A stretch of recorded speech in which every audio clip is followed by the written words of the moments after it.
자, 이제 오늘 예배의 5가지 얼굴, 오늘 저항과 초대라는 주제로 마무리를 좀 할까 하는데요. 우선 성경에는 큰 질문 하나가 있습니다. 그 전제적 질문이 뭐냐면 누가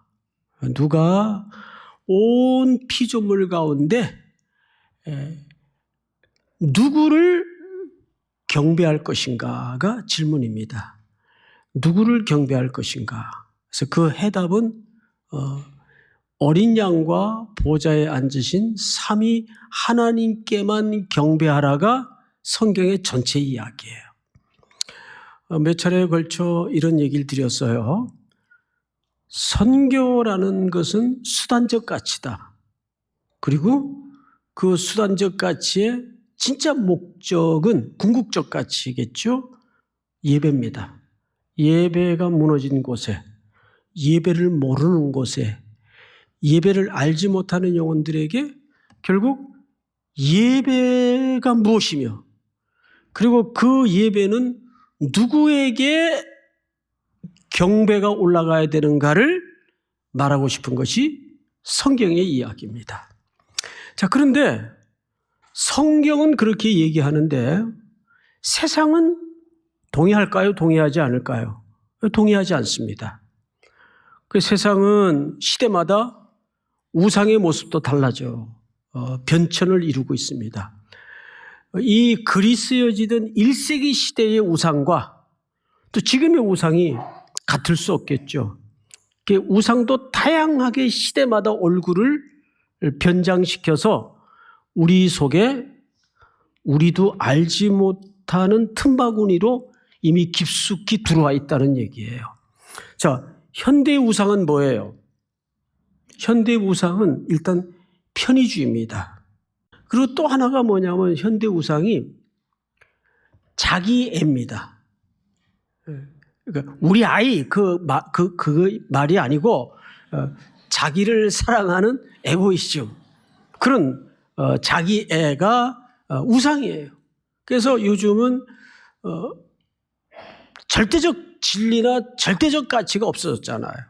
진리도 다수결로 정하자는 세상이니까 요즘은 주관적인 시각이라든지 자기 느낌, 자기 감정이 굉장히 중요하게 여겨지는 시대입니다. 물론 그것도 소중하겠지만 그러다 보니까 절대 진리나 절대 가치가 사라졌어요.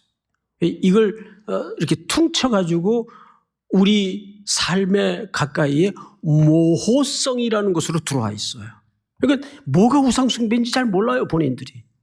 이미 그 한복판에 쑥 들어가 있는데도 그걸 우리가 스스로 눈치채지 못하는 상황에 떠밀려 있을 수가 있단 말이에요. 자, 그러면 거꾸로 올라가서 지금으로부터 이 계시록이 요한에 의해서 받아 적어지던 1세기 시대에는 뭐가 우상이었는가? 여러분, 그 시대에 이 온 세상의 중심은 어디였습니까? 로마였습니다. 또 로마의 중심은 어디였습니까? 황제의 보좌입니다. 그 보좌에 누가 앉죠? 황제가 앉아요. 근데 황제는 그 당시에 아시는 것처럼 인간이 아니라 신적인 숭앙을 받고 있었습니다. 자, 그러면 우리가 왜 그 시대 사람들이 로마의 황제를 신적으로 숭배하게 되었는가? 그 생성되는 과정을 보면, 자, 고대 시대의 사람들의 이 인식 속에 전쟁은 누구와 누구의 싸움이었습니까? 그 나라 신과 이 나라 신의 싸움이었어요. 그런데 어느 나라도 넘볼 수 없이 절대 국가로 자리 잡았던 로마 제국은 그 제국의 영향력의 역사를 한 1000년을 끌고 갑니다. 이래저래. 물론 중간에 나누어지는 우여곡절도 있었지만 어쨌든 로마의 역사는 1000년의 역사를 끌고 가요. 자, 보세요. 그러다 보니까 그 시대 사람들이 로마 제국을 어떻게 생각했을까요? 로마의 제국을 지켜주는 그 신들은 정말 힘있고 능력있고 전쟁에 능하고 승리를 가져다주고 백성들에게 풍요와 안녕을 제공해주는 신이구나. 그런데 그 시대 사람들은 그 신의 대리자가 누구예요? 황제입니다. 그러니까 황제를 숭배하는 것이 곧 누구를 숭배하는 거죠? 그 신을 숭배하는 거예요. 그러면 그 시대 사람들이 황제 숭배를 강압적이고 폭력적인 방법으로 숭상을 시작했던 게 아니에요. 매우 자발적이고 매우 경쟁적으로 황제를 숭배했습니다. 왜요? 보니까 로마는 전쟁에 나가면 언제나 이겨. 로마를 지켜주는 신들은 굉장히 능력이 있고 승리를 가져다주고 풍요를 제공하고 안녕과 질서를 제공하는 신이구나. 우리가 그 신을 믿어야 우리에게도 그 복이 오겠다. 이해가 돼요? 그래서 신의 대리자격인 누구를 숭상하는 겁니까? 황제를 숭상하는 거예요. 그래서 황제 숭배 사상이 억지로 강요되어 일어난 운동이 아니에요. 매우 경쟁적이고 자발적으로 특별히 식민지 국가들마저도 황제를 열렬히 환호하고, 그래서 그 시대의 시인들, 음악인들, 문인들은 놀랍게도 그들이 붓을 들거나 입을 열면 황제에 바치는 노래나 시들을 음악을 만들어서 황제를 찬양하곤 한 거예요. 놀랍죠? 그러니까 로마는 그런 차원에서 그 시대의 중심이었던 축이면서 절대 국가였습니다. 그러니까 로마 시대의 제국의 사람들마저도 황제 숭배는 곧 그 배후에 그 나라를 떠받쳐주고 지켜주는 누구를 숭배하기 위한 것입니까? 신들을 숭배하기 위한 것입니다. 자, 그런 배경에서 사도 요한은 밤모섬에 유배되어서 전혀 다른 그림을 봤습니다. 그게 오늘의 본문이에요. 이제부터 본문을 좇아서 우리 13장 1절을 한번 열어보실까요? 13장 1절을 여시면 제가 좀 읽겠습니다. 내가 보니 바다에서 한 짐승이 나오는데 뿔은 힘을 상징합니다. 뿔이 몇 개입니까? 10개예요. 또 머리가 몇 개입니까? 7입니다. 자, 여러분, 뿔은 힘을 상징한다면 그 힘은 완전한 충만한 숫자를 담은 힘을 가진 어떤 존재예요. 자, 그런데 머리가 7이라는 것은 물론 그 이후에도 황제가 많이 지고 일어났지만 로마 황제들의 역사를 말하는 거죠. 7머리가 있어요. 그런데 그 머리마다 뿔이 10이요 머리가 7이라 그 뿔에는 10왕관이 있고 그 머리들에는 신성모독하는 이름들이 있더라. 신성모독이라는 것은 그 당시 예를 들어서 황제를 가이사라 그랬죠. 근데 그 시대 아침 로마 사람들의 제국의 인사가 뭐였습니까? 가이사가 주님이십니다. 가이사가 이 시대의 주님이시라는 거예요. 그럼 그 자체가 뭐죠? 그건 누구를 모독하는 언행입니까? 하나님을 절대자이시고 홀로 영광을 받기 합당하신 하나님을 모독하는 신성 모독하는 이름들이 그 이마에 붙어 있는 겁니다. 쓰여져 있는 겁니다. 자, 그런데 2절을 잘 보세요. 내가 본 짐승은 표범과 비슷하고 그 발은 곰의 발 같고 그 입은 사자의 입 같은데, 자, 앞을 보실까요? 여기 세 짐승이 등장을 합니다. 근데 이게 복합체로 하나로 뭉뚱그려져 있어요. 하나의 비유이기 때문에 첫째는 뭐 같아요? 표범 같아요. 표범은 날쌔고 힘이 있습니다. 강하고 날쌔요. 그 다음에 곰은요. 곰 밝았다 그랬어요. 이런 고음 발에 한번 맞아본 적 있어요? 그랬다가 큰일 나죠. 어마어마한 파괴력을 갖고 있습니다. 그래서 사자들도 곰의 힘에는 당하지 못해요. 근데 뒤에 보니까 누가 나오죠? 사자, 이 땅의 맹수예요. 맹수.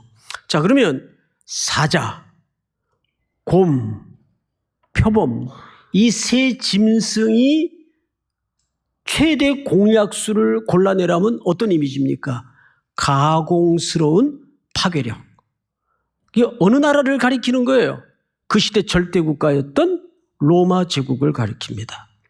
로마의 군대는 어떤 나라의 군대와도 붙어서 항상 이겼어요. 백전백승을 이루었습니다. 로마는 물론 군사도 훈련이 잘 돼 있겠지만 그 로마 군사의 그 병법이라든지 그 전략은 대단합니다. 근데 그들은 먼저 반드시 전쟁 전에 길을 닦아요. 그래서 그 잘 닦여진 길로 군대를 보내고 보호품을 보내고 무기를 보내고 병참을 보냅니다. 그리고 그 길 끝에는 치열한 전쟁이 벌어집니다. 적과. 그러면 반드시 로마 제국이 백전백승을 해요. 그러면 그 길 끝에는 뭐가 또 이루어지죠? 로마의 엠파이어, 제국이 이루어집니다. 여러분, 이것이 로마 군대 어느 나라도 당할 수가 없어요. 자, 그런데 그 뒤에 3절, 2절 뒤에 보면 사자의 입 같은데 용이 자기의 능력과 보좌와 권세를 그에게 주었더라. 자, 앞을 보세요. 그 절대 국가인 로마 황제의 숭배 뒤에 요한이 의도한 것은 그 배후 세력이 뭐냐를 들통내고자 하는 게 오늘 기록의 목적이에요. 이것은 로마 제국이라는 물리적 국가의 의미를 넘어서서 우상 숭배의 진짜 배후에는 뭐가 웅크리고 있느냐? 보니까 용이 권자와 능력과 권세를 주었대요. 그 짐승에게. 그 짐승은 뭘로 비유했다고요? 로마 제국으로 비유를 했습니다. 자, 그러면 도대체 여기서 그 능력과 권세와 보좌를 내어준 그 용이 정체가 뭐냐? 그래서 이 용에 대해서 너무 이상한 유추나 해석을 하지 말고 성경이 뭐라고 말하는가? 그걸 우리가 알아야 되겠죠. 계시록 20장 2절을 띄워주세요. 자, 여러분들이 한번 같이 읽습니다. 시작. 용을 잡으니 곧 예뱀이요 마귀요 사탄이라 잡아서 1000년 동안 결박하여. 보세요. 드디어 이제 용이 끄트머리에 가서 붙잡힙니다. 근데 보니까 이 용이 옛뱀이요, 우리 인류를 처음 죄에 유혹하여 빠뜨렸던 미혹해한 그 옛뱀입니다. 마귀요, 마귀의 총대장은 누굽니까? 사탄이라. 보니까 그 시대 황제 숭배라는 우상의 배후 세력이 누구냐 봤더니 사탄이에요. 성경이 요한을 통해서 그 시대 누구도 시비 걸 수 없던 절대 국가인 그런 로마 제국을 향해서, 아니 더 본질적으로는 우상 숭배의 배후에 뭐가 있느냐를 드러내기 위해서 살펴봤더니 뭐가 있어요? 그 권세와 보좌와 능력을 준 존재가 용이에요. 용이 누구냐? 성경을 쫓아가 봤더니 그 끄트머리에 사탄이 있었어요. 그러니까 여러분, 사탄이 하는 짓은 이게 전쟁입니다. 어떻게 하든 모든 오고 오는 지나간 인류를 포함해서 창조주 하나님께 오직 돌아가야 될 예배와 경배를 시선을 가리고 시선을 왜곡시키고 속여서 누구를 경배하게 만드는 겁니까? 이 세상에 보이는 힘, 가시적인 힘. 그러니까 예배는 이런 의미에서 뭐죠? 전쟁이에요. 그런데 시대는 우리를 그렇게 호락호락 내버려 두느냐 그 말이에요. 어떻게 하든 예배하는 걸음에 딴지를 걸고 미혹해 만들고 시선을 흐트러뜨려서, 그럼 우리가 어떻게 해야 이 예배에 목숨을 걸 수 있을까요? 저항하지 않으면 안 됩니다. 이 시대가 얼마나 격렬하게 우리를 가만두지 않습니까? 뒤흔듭니까? TV 그 예능 프로에 점 보는 거, 타로 이런 거 나오면, 그거 예능으로 봐야지, 그거를. 아니요! 이 목소리가 삐진 게 아니에요. 나의 간절함이 삐져나온 거예요. 그거 예능 아니에요. 그런 걸로 자꾸 이 시대의 청춘들의 의식을 허물어뜨리고, 이제 배우 세력이 뭔지 알았어요. 그의 머리 하나가 상하여 죽게 된 것 같더니 그 죽게 되었던 상처가 나음에 온 땅이 놀랍게 여고 뭘 따르죠? 짐승을 따라요. 이게 무슨 얘기인지 아십니까? 어떻게 하든 사탄이 가장 흉내내는 게 예수 그리스도를 흉내냅니다. 어린 양은 이미 죽으셨고 일찍이 죽임을 당했고 사망의 권세를 이기시고 일어나셨어요. 부활하셨어요. 그런데 여기 표현을 잘 보세요. 그의 머리 하나가 상하여 죽었습니까? 죽게 된 것 같습니까?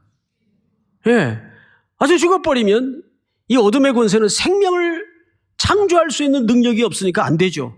그러니까 죽게 된 것 같더니 그 죽게 되었던 상처가 회복이 돼요. 그러니까 사망과 부활을 흉내내는 겁니다. 그러니까 온 땅에 눈이 어두운 영혼들이 깜짝 놀래가지고 기절초풍해서 이야 대단하다 대단하다, 그리고 그 짐승을 따라다니는 겁니다.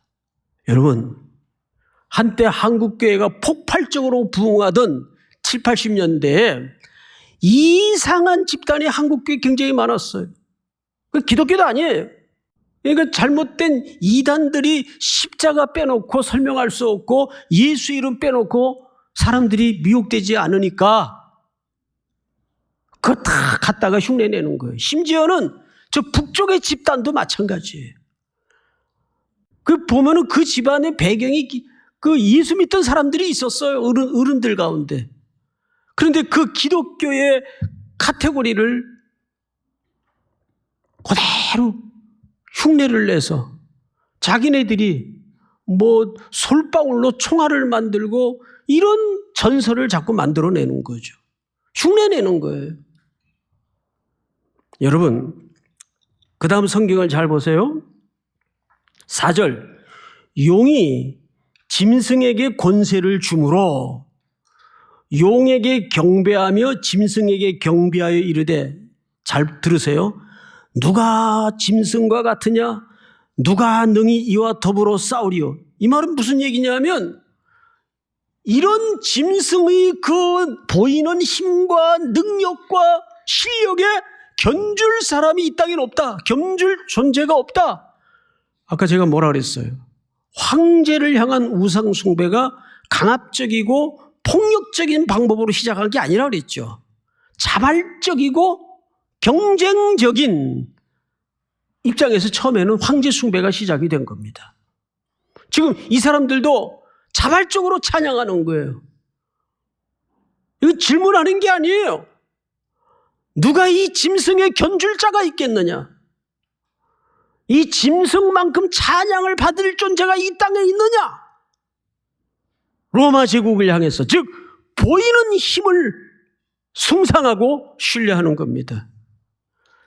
요한이 이 정체와 이 실체를 드러내는 이유는 보이지 않는 진정한 보좌, 진정한 경배의 대상, 보좌에 앉으신 하나님과 그 어린 양께만 경배가 있다.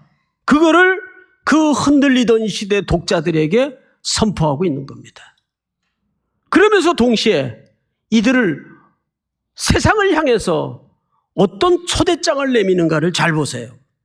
자, 넘어가서 몇 절을 보시냐면 14장을 넘어갑니다. 14장. 6절을 보십시오. 또 보니 다른 천사가 공중에 날아가는데 땅에 거주하는 자들 곧 모든 민족과 종족과 방언과 백성에게 전할 영원한 뭐를 가졌어요? 복음을 자, 앞을 보세요. 이들이 가진 복음은 어떤 복음일까요? 누가 온 피조물 가운데 진정 경배를 받을 자인가? 이 질문 앞에 창조주 하나님과 우리를 구원하기 위해서 죽임당하신 어린 양께만 경배가 있다. 이거를 담은 복음이 선교라는 과정을 통해서 들려진 겁니다. 우리 모두에게. 자, 그런데 7절을 여러분들 한번 읽어보세요. 다 같이. 시작. 그가 큰 음성으로 이르되 하나님을 두려워하며 그에게 영광을 돌리라. 이는 그의 심판의 시간이 이르렀음이니 하늘과 땅과 바다와 물들의 근원을 만드신 이를 경배하라 하더라. 자, 세 가지를 여기서 선언합니다. 첫째, 하나님께 영광을 돌려라. 심판의 때가 가까웠다. 오직 그만 경배하라. 자, 경배하라는 말은 오직 그만 예배하라 그 뜻이에요. 오직 그분에게만 예배드리라. 자, 여러분, 이건 뭐죠? 이게 왜 초대장일까요? 보세요. 심판이 이르렀다라는 말은 이제 마지막 최종적인 파이널 심판의 때와 시간이 거의 다 됐다. 그러니까 아직도 기회가 있다는 얘기입니까? 더 이상 기회가 없다는 얘기입니까? 에? 아직 기회가 있다는 얘기죠. 아직 노루꼬리만큼 남은 시간 속에서라도 아직 돌아올 수 있고 돌이킬 수 있는 기회가 있다. 그래서 우리는 이 선교의 긴박성을 가지고 땅끝으로 계속 나가는 겁니다. 우리 성도들이. 그 긴박성 때문에. 그 긴박성 자체가 뭐예요? 초대장이에요. 사복음서에도 뭐라고 쓰여져 있습니까? 강권하여 내 집에 채우라. 초대장을 주었는데 안 와요. 너희는 골목 어기 길거리로 나가서 강제로 그들을 내 집에 채우라. 이것은 아버지의 입장에서 잃어버린 자들을 향한 하나님의 강력한 초대입니다. 특별히 이 모든 선교의 일정이 다 맞춰질 때까지 뿐만 아니라 우리의 삶이 이 땅에 맞춰지는 순간까지 우리는 흔들리지 말고 오직 예배를 통해서 이 시대 거대한 쓰나미 대세라는 명제에 속지 말고 그거 다 그렇게 하는데 뭐 이거 대세야 요즘. 여러분 속지 마세요.